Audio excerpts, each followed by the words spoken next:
Vamos fazer um exercício rápido aqui. Imaginem a seguinte cena. É uma sala de aula super comum, mas, tipo, para um cérebro específico que está ali dentro, a coisa é diferente. O som daquela cadeira arrastando no chão soa só como um trovão caindo do lado. Nossa, um pesadelo sensorial. Exato.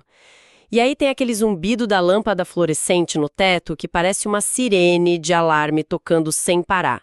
O barulho de página de caderno virando, as vozes do pessoal lá longe no corredor.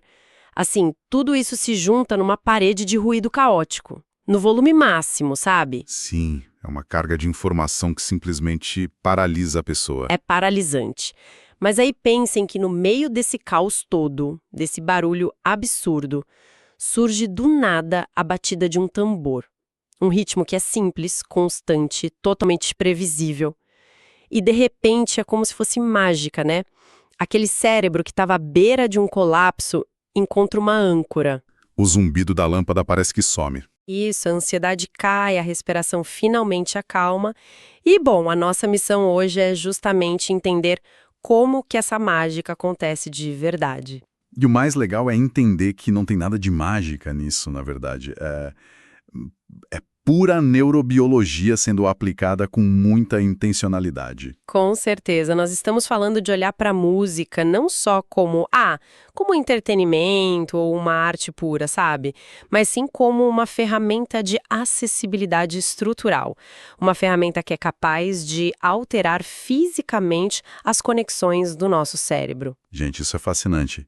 E para destrinchar essa ideia toda, nós mergulhamos de cabeça nos materiais do curso Melodias que Transformam, que foca na musicalização adaptada para TEA e Síndrome de Down. E, assim, o grande objetivo dessa nossa análise de hoje, para quem nos acompanha sempre, é descobrir como construir do zero, literalmente do zero, espaços de musicalização que sejam verdadeiramente inclusivos. E inclusão de verdade dá trabalho, né? Não é só colocar todo mundo na mesma sala. Nem me fale. A gente vai explorar bem a fundo como que o ritmo atua nessa regulação sensorial de pessoas neurodivergentes. Vamos também listar métodos práticos, tipo coisas do dia a dia mesmo, para adaptar os instrumentos e analisar aquele papel fundamental do facilitador no meio dessa orquestra toda. Eu diria que o facilitador é a peça-chave desse quebra-cabeça. Totalmente, porque olha, é de explodir a cabeça quando a gente começa a olhar para uma coisa tão presente na nossa vida, que é a música, através dessas lentes da neurociência e da inclusão social. Eu tô muito animada para essa conversa. Eu também. E, assim, o que salta aos olhos logo de cara, além desse material, é a mudança drástica de postura. Verdade, é um choque de realidade. É porque os textos, eles não tratam a inclusão como se fosse uma espécie de favor. Sabe aquela coisa de caridade que a sociedade faz na sua imensa benevolência para quem é diferente? Ah, sim, aquele papo de, ai, olha como nós somos bonzinhos de deixar essa criança entrar aqui. Exatamente isso. Mas não é um favor. É uma questão de direitos fundamentais. A premissa do material é super clara. A inclusão é uma adaptação obrigatória do sistema para valorizar a diversidade humana. Obrigatória. Adorei essa palavra ali. Sim. E para a gente chegar nesse nível, o material exige que a gente abandone uns hábitos de pensamento muito antigos e enraizados. Olha, lendo as fontes, uma coisa que me pegou muito de surpresa foi essa urgência de calibrar a nossa mentalidade antes mesmo de, sequer encostar num violão ou num pandeiro, sabe? Sim. A teoria precisa vir antes da prática nesse caso. Pois é, tem uma discussão ali que é muito forte sobre fazer a transição do que eles chamam de modelo médico para o modelo social. E, parando para pensar bem, esse modelo médico é assustadoramente confortável para nós enquanto sociedade, né? Com certeza, porque ele tira totalmente o peso das nossas costas. E isso, ele basicamente vira e fala assim, o transtorno do espectro autista ou a síndrome de Down são patologias, são defeitos de fábrica. E aí o foco tem que ser o quê? Consertar o indivíduo. Ele que lute para caber no nosso mundo que já é supostamente perfeito. Essa reflexão que você trouxe é bem o cerne daquele paradigma da neurodiversidade. Historicamente, um modelo médico sempre jogou o fardo inteiro nas costas da pessoa neurodivergente. É tipo, o problema é seu, se vira aí. Literalmente isso. O discurso era tipo, você é quem está quebrado, então faça terapia até se adaptar às nossas regras. E o que esse curso propõe é rasgar esse roteiro de vez e abraçar o modelo social. Que é onde a coisa toda muda de figura. Exato. Nesse novo prisma, o foco passa a ser remover as barreiras que a própria sociedade construiu. O conceito da neurodiversidade vem nos ensinar uma coisa linda. Assim como a biodiversidade lá das florestas é vital para a saúde de um ecossistema, a variedade de funcionamentos cerebrais também enriquece a nossa cultura. Enriquece a nossa forma de resolver problemas também, né? Sim, muito. Variações neurológicas são simplesmente isso, variações naturais do cérebro humano. Não são doenças precisando de cura ou falhas de fabricação. Nossa, essa quebra de paradigma me faz lembrar de uma analogia muito boa que eu vi nas nossas notas de pesquisa, sobre a diferença brutal entre fazer uma mera integração e fazer uma inclusão genuína. Ah, essa analogia da festa de jantar, né? Ela é fantástica. Sim, essa mesmo. Pensa só, quem está nos ouvindo. A integração é tipo você convidar uma pessoa que tem uma restrição alimentar super severa para um jantar na sua casa. Só que aí você exige que ela vista um traje de gala desconfortável igual todo mundo e coma exatamente o mesmo prato cheio de coisas que fazem mal para ela. Ela tá lá dentro da festa, mas sofrendo horrores. Exato, ela está presente fisicamente, mas a que custo, sabe? Agora, a inclusão genuína é o oposto, é o anfitrião organizar essa festa desde o primeiro minuto, garantindo que aqui o cardápio vai ter opções totalmente seguras para aquela pessoa. Que a música não vai estar num volume ensurdecedor. Isso, e que vai ter um cantinho mais tranquilo, mais confortável, onde ela possa simplesmente ser ela mesma, sem ter que pedir desculpas por existir. Essa imagem da festa-fila ilustra de um jeito brilhante onde a maior parte das instituições de ensino falha hoje em dia. Na integração, a gente acaba confundindo a presença física com o pertencimento real. É, colocar a criança lá no fundo da sala e achar que o dever está cumprido. Bem por aí. A criança com TEA está ali, na mesma sala que as crianças neurotípicas, segurando o mesmo chocalho, debaixo da mesma luz fluorescente super forte. Só que todo o esforço de adaptação continua esmagando as costas dela.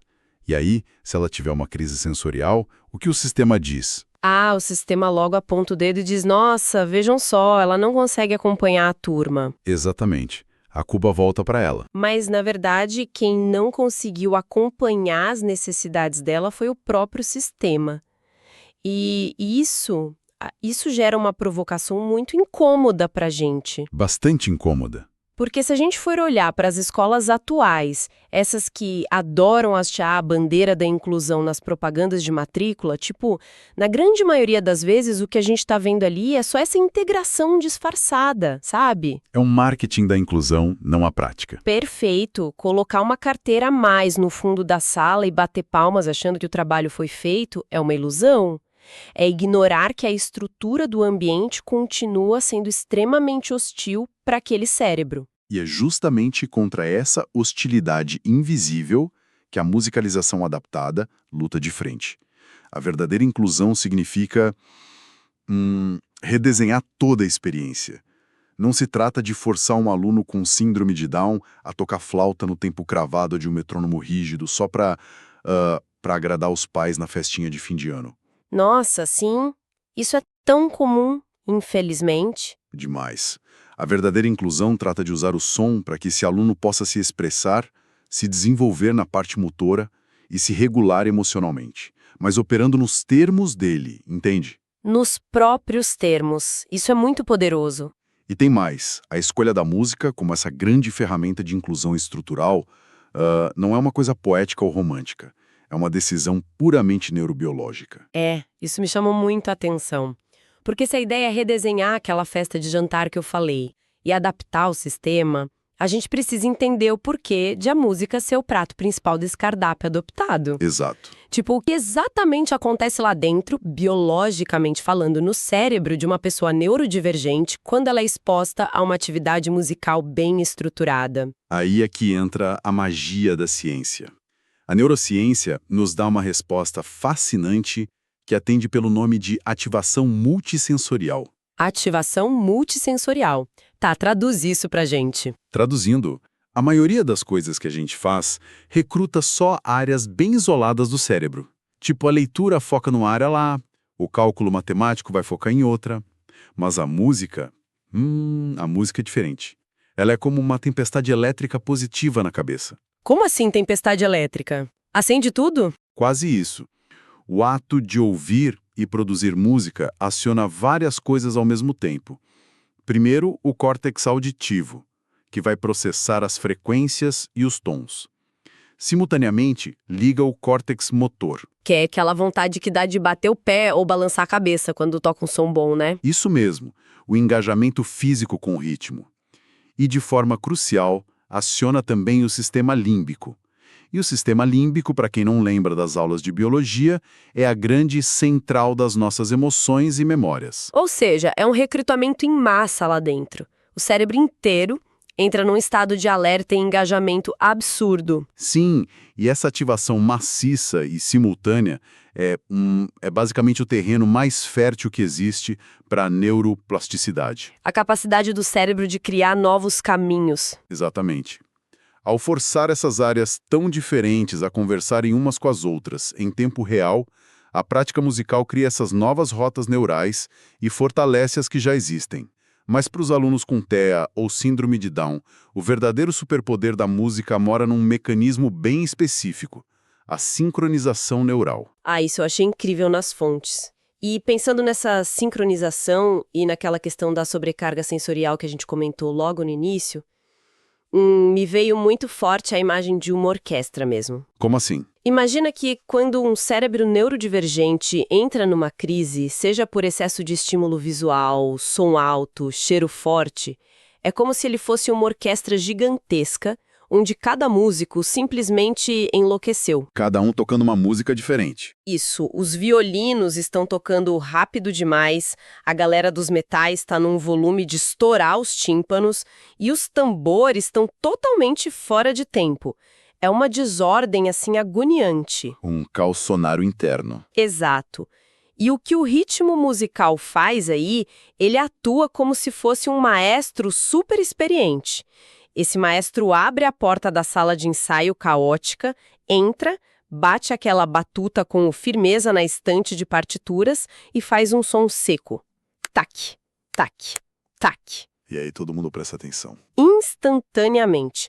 Todos aqueles músicos internos param a loucura que estavam fazendo e começam a se alinhar àquele pulso constante que o maestro está ditando. E esse ritmo traz uma previsibilidade mecânica que, tipo, corta o caos pela raiz. Nossa, essa sua metáfora traduz perfeitamente o que a ciência chama de fenômeno do arrastamento neural, ou entrainment rítmico. Arrastamento neural? Nome chique. Mas a ideia é simples. As nossas ondas cerebrais, elas tendem a se alinhar fisicamente com a frequência de um ritmo externo. Então, para aqueles cérebros que vivem num estado quase constante de hipervigilância, sabe? Se sentem o tempo todo bombardeados pelas surpresas do mundo. Isso. Para eles, esse pulso matemático da música oferece um refúgio seguro. O ritmo é lógico, é sequencial, tem começo, tem um meio e tem um fim bem claros. Vira uma âncora que estabiliza o sistema nervoso central, né? Exatamente. Mas, lendo essas mesmas fontes, eu me deparei com uma dúvida que, num primeiro momento, parece um paradoxo gigantesco. Qual dúvida? Pensa comigo. A música é basicamente som, certo? Certo, lógico. E a gente sabe que muitas pessoas no espectro autista sofrem bastante com a hipersensibilidade auditiva. Ou seja, barulhos intensos ou repentinos causam dor física real e desencadeiam colapsos nervosos. É o famoso meltdown. Então, como é que, na prática, um facilitador pega uma sala cheia de instrumentos sonoros, coloca essas pessoas lá dentro e introduz o som sem causar imediatamente a crise que ele justamente quer evitar? Eu vi isso nas notas.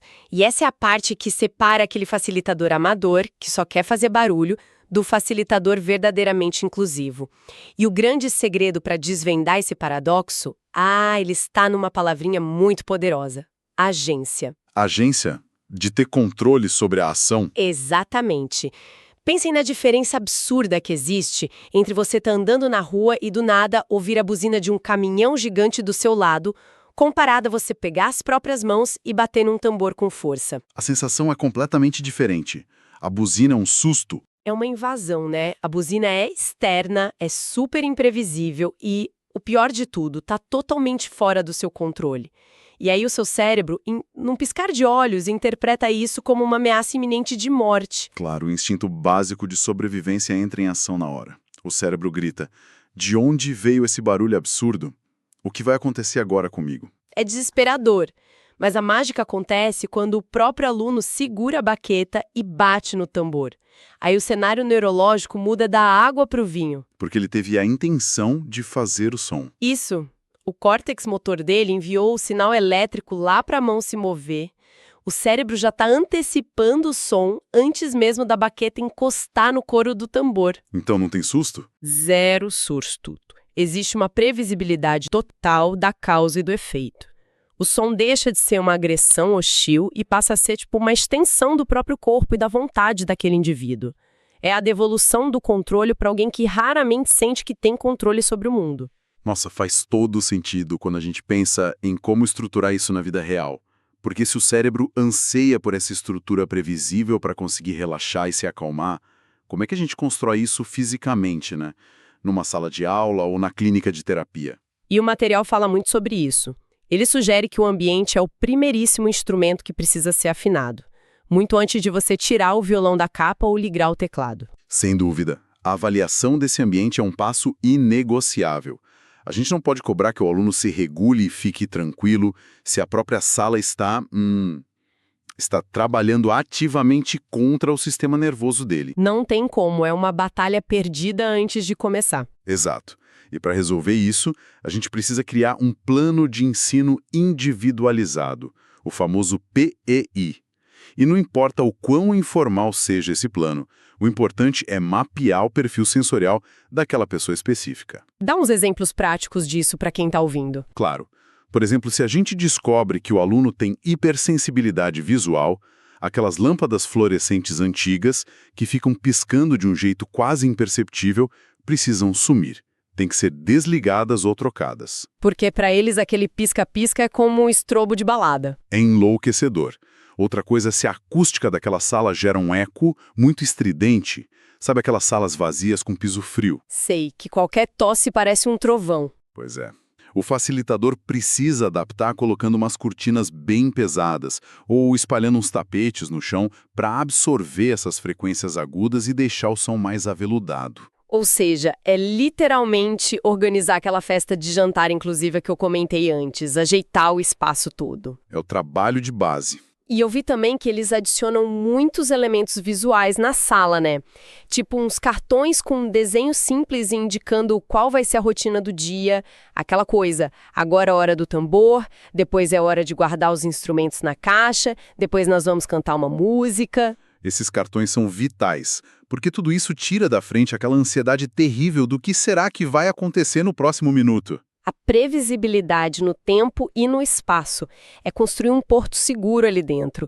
E uma vez que esse ambiente está sob controle, a gente passa para o segundo grande desafio físico, os instrumentos em si. E aqui tem uma regra de ouro fantástica no curso. A regra é derrubar a barreira da dificuldade motora o mais rápido possível. Como assim? Facilitar as coisas? Sim. A inclusão exige que a gente priorize aqueles instrumentos que geram um resultado sonoro super gratificante, mas com um mínimo absoluto de esforço manipulativo, pelo menos ali no começo. Cara, essa é a grande virada de chave para muita gente que tenta ensinar música e falha. Porque a imagem clássica que a gente tem na cabeça do ensino de música é, sei lá, uma criança sofrendo durante meses de aula só para conseguir tirar um som minimamente decente de um violino. É verdade. Aprender música clássica tradicional é um teste de frustração. Pois é.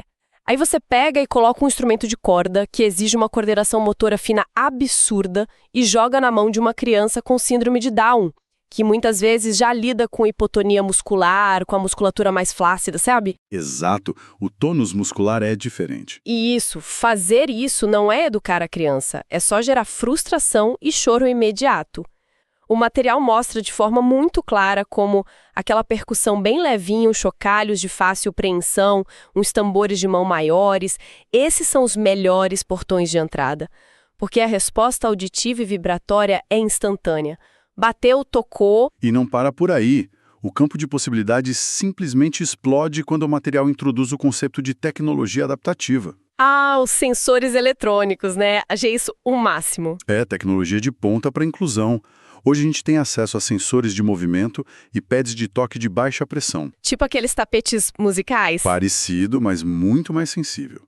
Pensa num aluno com quadro de limitação motora severa, tipo paralisia cerebral. Alguém que talvez só consiga fazer movimentos residuais com a cabeça, ou mover um dedo de um jeito muito sutil. Se fosse um instrumento acústico tradicional, um violão, por exemplo, essa pessoa ficaria fadada a ser uma eterna ouvinte passiva na sala. Perfeitamente. A barreira física a deixaria de fora da produção musical. Mas com um sensor eletrônico... tudo muda. Muda demais. Com um sensor desses bem posicionado, um simples desvio de olhar do aluno, ou a aproximação bem leve da mão num feixe de luz invisível, isso pode disparar um acorde inteiro de violoncelo no computador, ou uma melodia de piano lindíssima. Gente, que incrível! De repente, em questão de segundos, aquele indivíduo ganha o poder de compor. Ele passa a interferir de forma ativa e intencional no ambiente sonoro ao redor dele. Dá até um arrepio de pensar nisso. A tecnologia aqui ela deixa de ser um enfeite moderno e vira a ponte definitiva para a autonomia desse aluno. Literalmente dar uma voz, uma forma de expressão para quem o mundo normalmente silenciava só pela falta de meios físicos adequados. E eu lembro que as fontes também mostram como isso altera a dinâmica das escolhas durante a atividade. Essa questão da escolha é fundamental para a autonomia também. Pois é. Em vez do professor entregar uma partitura rígida e falar, toque isso aqui, ou indo lá para o outro extremo, deixa a aula tão absurdamente livre que a criança entra em pânico, porque não sabe o que fazer com tanta liberdade. A falta de limite também é desreguladora, né? Sim, excesso de escolha paralisa. Por isso, o material foca em oferecer o que eles chamam de escolhas limitadas. Como funciona isso na prática? O facilitador chega com toda a calma e pergunta, tipo, olha, hoje nós vamos tocar as notas graves. Você prefere acionar essas notas fortes no tambor azul com a mão ou lá naquele sensor eletrônico piscando? Ah, excelente. Dá o controle para a pessoa. Exato, o aluno tem uma autonomia real e genuína de decisão. Mas o segredo é que essa decisão acontece dentro de uma moldura, de uma estrutura segura que o professor já planejou. E essa metodologia flexível é o coração da musicalização adaptada. É uma abordagem que não tem medo de incorporar o movimento do corpo inteiro. Eles usam o balançar, usam a dança e também lançam mão da repetição exaustiva das atividades. Repetição é conforto, né? Muita repetição, porque a repetição gera segurança para o cérebro ansioso. Só que aí, o professor inteligente vai inserindo umas variações muito sutis. Tipo tocar a mesma música, mas um pouquinho mais devagar? Isso, ou mudar um pouquinho a intensidade do volume num refrão. São detalhes para manter o cérebro engajado e prestando atenção, mas sem quebrar aquela confiança imensa que foi construída na repetição. E isso nos empurra direto e reto para o elo mais delicado e importante de toda essa corrente da inclusão. O ser humano por trás de tudo isso. Ele mesmo. Porque olha só, a gente pode ter a sala com as paredes perfeitamente forradas para melhorar a acústica, luzes totalmente reguladas, tapetes no chão, os sensores eletrônicos mais caros e de ponta ligados. Um ambiente perfeito de laboratório. Exato. Mas se houver a pessoa errada lá no meio, coordenando essa sala, esse castelo de cartas inteiro desmorona no primeiro minuto. O material deixa claríssimo que o perfil desse facilitador precisa ser radicalmente diferente daquele clássico professor de conservatório musical. Nem dá para comparar. O facilitador inclusivo é muito menos um virtuoso técnico da teoria musical e muito mais um leitor afiado de pessoas. Um leitor de pessoas. Adorei. É que as competências exigidas para estar ali são profundas demais. Nós estamos falando de uma empatia genuína, mas num nível em que ele é capaz de tentar compreender o mundo sensorial que ele próprio, muitas vezes, não vivencia no corpo dele. Ter que entender como o outro sente a luz, o som. E agir sobre isso. Falamos também de escutativa contínua. E veja, não é apenas ouvir com o ouvido que o aluno está falando. Até porque muitos desses alunos no espectro nem verbalizam. Eles se comunicam de outras formas. Exato, é ouvir o corpo. É o facilitador bater o olho e perceber quando um movimento de balançar o tronco para frente e para trás significa pura excitação e alegria genuína por causa da música, e quando esse exato mesmo balançar de tronco significa que a sobrecarga sensorial bateu e uma crise daquelas está armada. Tem que ser muito sensível para notar essa diferença sutil. É ter aquela flexibilidade emocional e o desapego com o próprio ego para pegar o planejamento lindo da aula e simplesmente rasgar na hora que precisar. Desapegar da performance e focar no humano. É isso. Aquele professor bem tradicional entra na sala com a meta de chegar do compasso número 1 da partitura até o compasso 24, custe o que custar. Já o facilitador inclusivo, ele percebe que aquele som específico do chocalho gera um desconforto esquisito logo no primeiro minuto da aula. E aí ele não força a barra. Ele recua. Ele recua na hora. Ele guarda o instrumento, ele senta no tapete junto com o aluno e passa os próximos 30 minutos inteiros apenas batucando suavemente as palmas das mãos no chão, só para acalmar e regular aquele aluno. O foco da aula muda. A prioridade não é a performance musical para mostrar para os outros, é o bem-estar e a construção do vínculo. Perfeito. E sabe de uma coisa? Esse vínculo de confiança profunda só se sustenta quando existe um respeito verdadeiro na forma como a gente enxerga e, consequentemente, na forma como a gente fala sobre esses alunos. Nossa, esse é um ponto fortíssimo das fontes. A questão da linguagem. Sim, o material dedica muita atenção, aliás, merecida atenção, ao poder do advocacy e do vocabulário que o educador usa. Tem uma diferença monumental entre usar uma linguagem que é toda focada no déficit e usar uma linguagem que é centrada na pessoa. Esse ponto me fez parar de ler e refletir bastante sobre como o nosso vocabulário dita as regras da realidade que a gente constrói. Pensa comigo, se um profissional entra lá na sala e pensa assim, eu vou dar aula pro autista agora. Ou, eu tenho que lidar com a Down hoje à tarde. É de uma frieza terrível. É cruel. Ele já reduziu ali um ser humano super complexo, que é cheio de medos, de gostos super particulares, que tem senso de humor, que tem vontades próprias. Ele reduziu tudo isso a um simples rótulo de manual diagnóstico.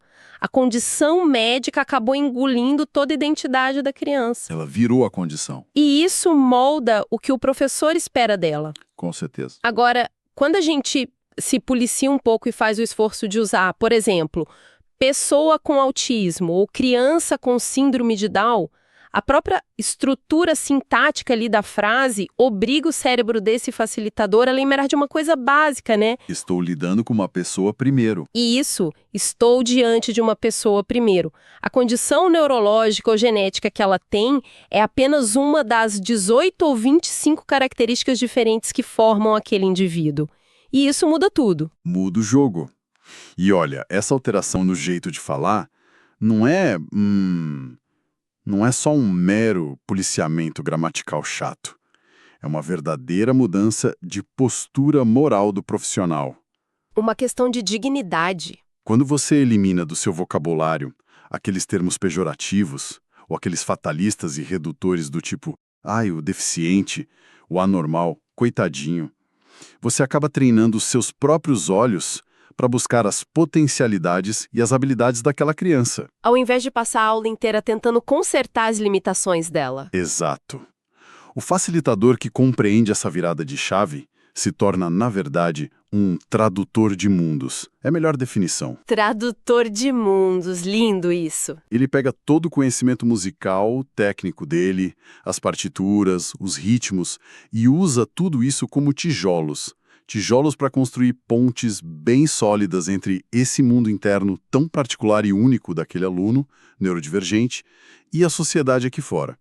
Essa sociedade que, na grande maioria das vezes, simplesmente não faz a menor ideia de como alcançá-lo de um jeito seguro. E é exatamente essa conexão humana profunda, embasada no respeito e na ciência, que faz a música deixar de ser apenas uma emissão de som, sabe?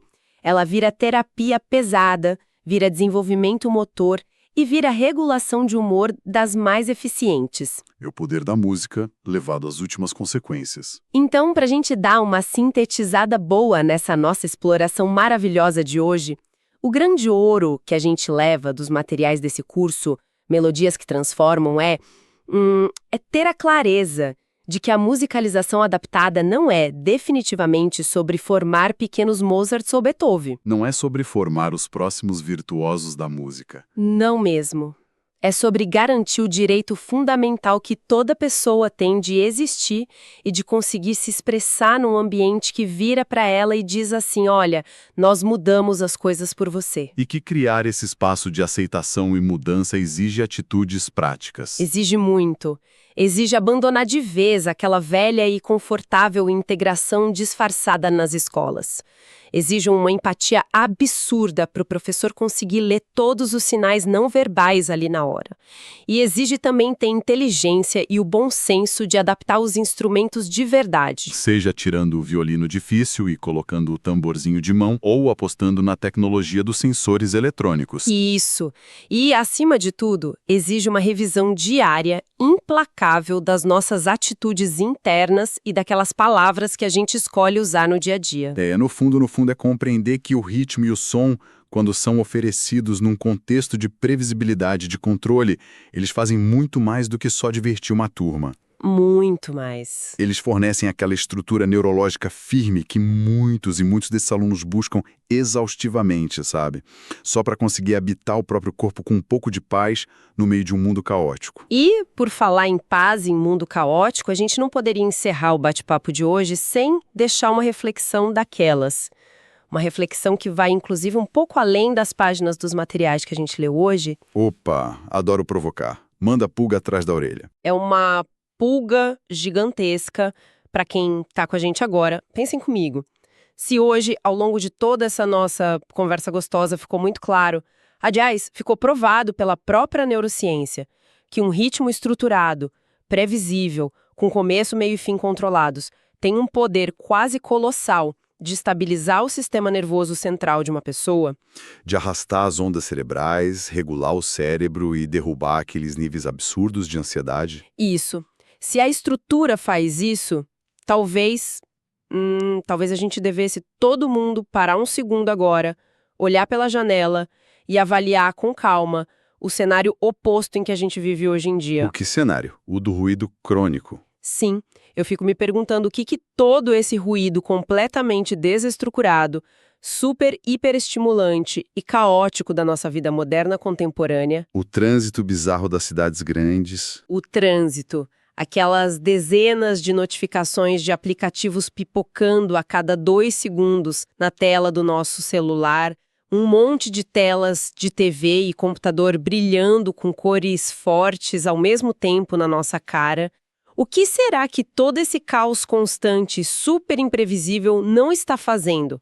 De uma forma que é silenciosa, mas muito agressiva, com a regulação emocional e com a tal da neuroplasticidade de absolutamente todos os cérebros humanos que estão caminhando por aí pelas ruas todos os dias. Uau!